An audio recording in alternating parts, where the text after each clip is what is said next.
svin otro uzvaru pārbaudas spēļu ciklā pirms pasaules čempionāta. Daugaviņš, pusmetiens. Būs soda metiens.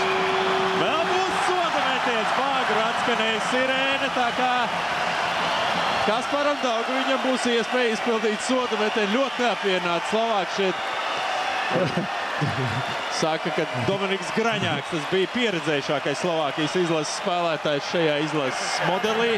Viņam 136 spēles, bet soda metienu realizēs Kaspars Daugaviņš, ko mēs viņam arī novēlam. Un būs tas pats triks, ko viņš arī ir izpildījis. Nu, tāda zvaigžņu spēles cienīga epizode. Un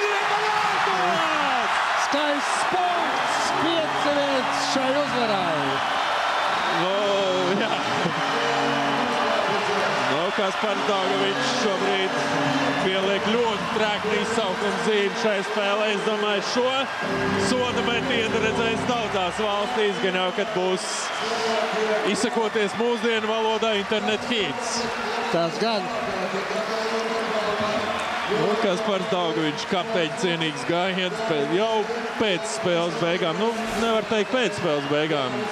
Šeit ierakstīts būs 59-59. Noteikti.